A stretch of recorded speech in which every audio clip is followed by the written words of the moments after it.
Hello friends, I am Harpal Singh from MindMind Global, and today we are going to talk about the IELTS test.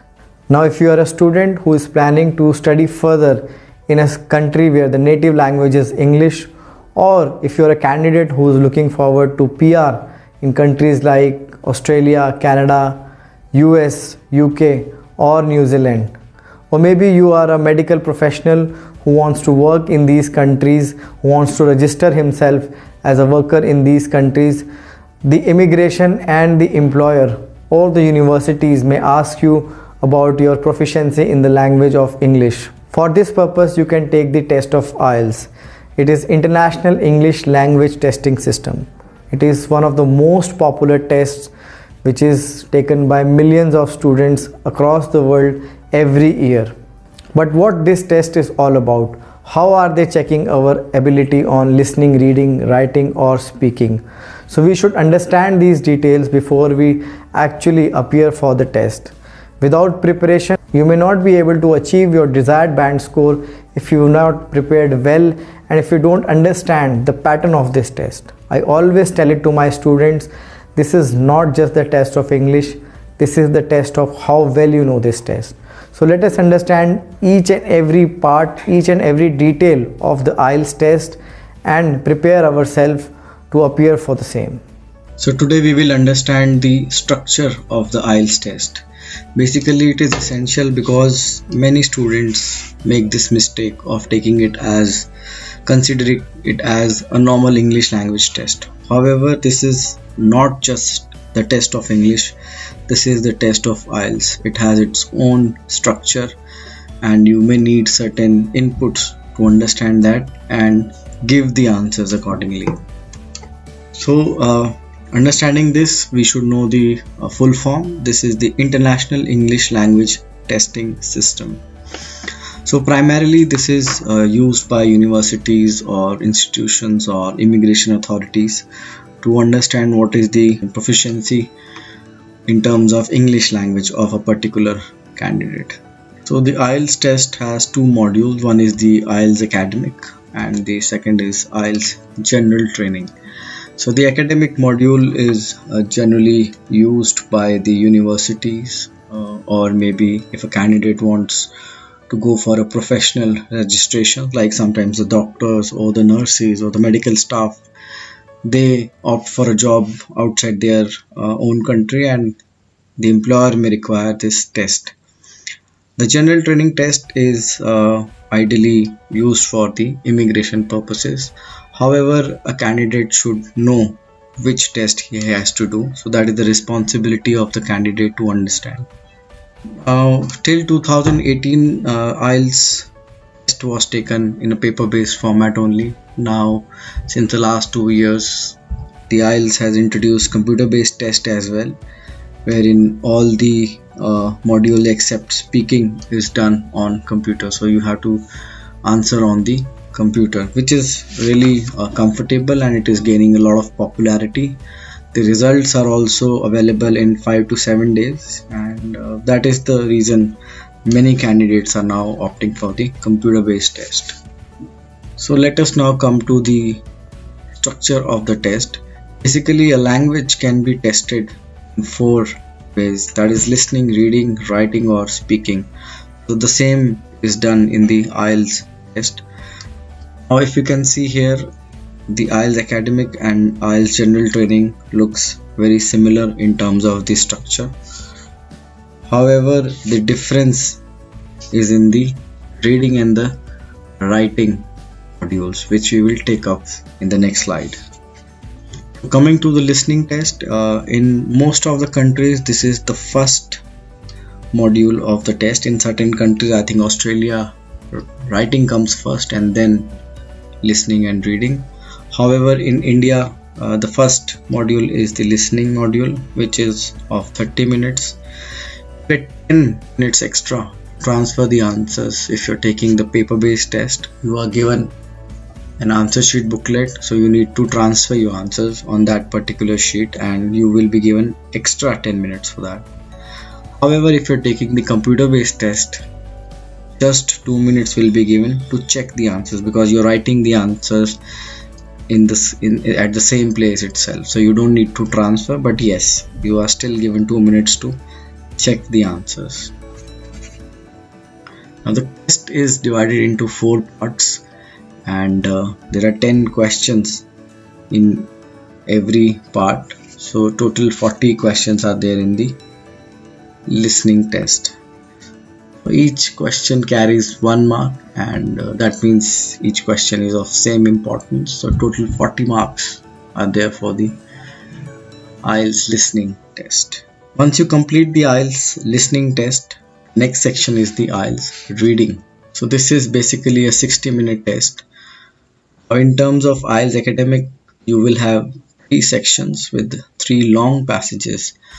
So long passages here mean say about 2 pages of your book, or maybe A4 sheets, so you have a lot of content to read. It has 40 questions, and each question is of 1 mark.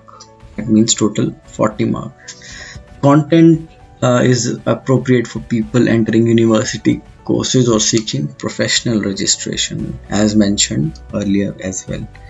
So the content is aligned to this purpose of university admissions. Coming to the general training test, the timing is same, which is 60 minutes. However, there is a difference in the content and the structure.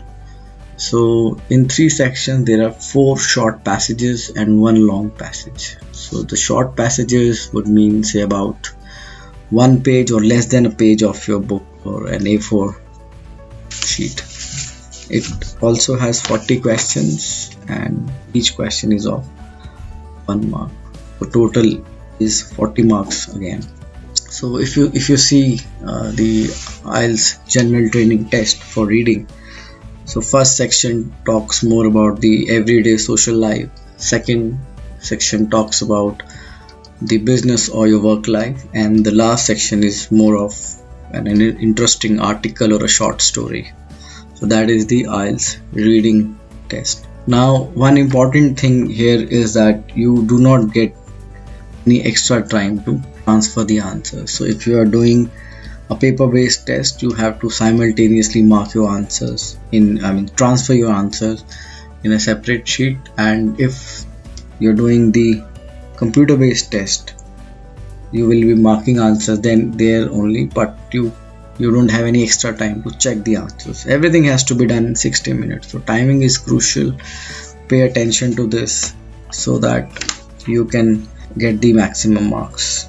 The next section is the IELTS writing section. In the IELTS writing test, you're given 60 minutes to complete this module, and there are 2 tasks. Task 1 in the IELTS academic is the description, in which you can take about 20 minutes, and task 2 is an essay, and you can take about 40 minutes. So task 1 is a description of a chart or a graph, or maybe maps at times, or a process. So you need to describe that in 20 minutes. In case of IELTS general training, the time is same. However, the difference is the task 1.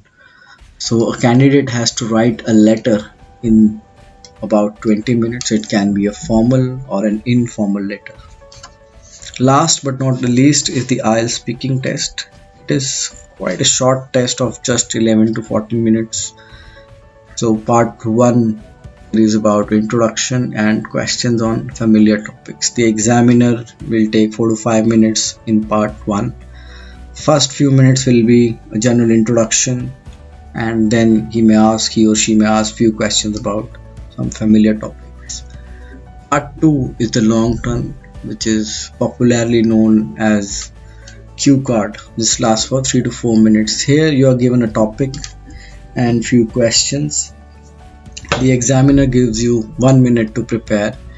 You can make notes. You are given pen, paper also. You can make notes, and you can refer through the notes while speaking, and you are given 1 to 2 minutes to speak on that topic. Part 3 is the discussion type questions, which is again for 4 to 5 minutes. Now the topic is based on part 2. The discussion in this part is based on the topic of part 2. Now here there are a few things that you need to understand. Speaking is same for both IELTS academic and general training.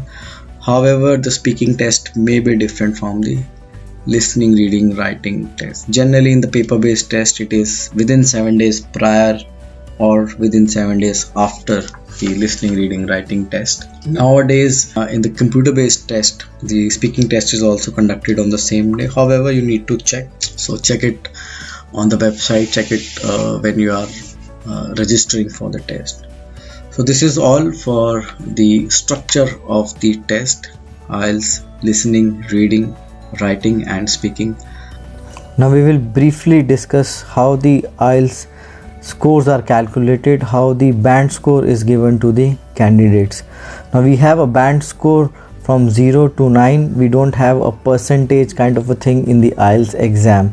So it shows the range of the proficiency of a particular candidate. In terms of listening and reading, the raw scores out of 40 are converted into a band score. However, in terms of writing and speaking, there are different assessment criteria. For writing, the assessment criteria are task achievement, coherence and cohesion, lexical resources and grammar. In terms of speaking, there are 4 criteria like fluency and coherence, lexical resources, grammar and pronunciation. Now the examiner assigns band score to each of the criteria and an average is taken and the candidate is given a band score for the particular section of the IELTS test. Once the sectional band score is calculated, the average is further given as an overall band score to the candidate. Now this band score requirement may be different for different candidates in terms of IELTS academic or IELTS general training. Now the candidate has to understand and the candidate has to check it with the institution or the immigration authority where he is applying for studies or PR. Now after watching this video, I am sure you have understood all the details and requirements of the IELTS test. Now you should start preparing for the same in 2 ways. One, to understand the tips and tricks which are required for the IELTS test, and second is to enhance your overall proficiency in the language of English. This is a test which requires a lot of preparation, so you need to have a plan and prepare for the same accordingly. I'm sure this video had a lot of information for you, so don't forget to like this video, share it with your friends who are preparing for the IELTS exam, and also subscribe to our channel for more updates on tests like IELTS, PTE, TOEFL, SAT or Duolingo test of English. Thank you.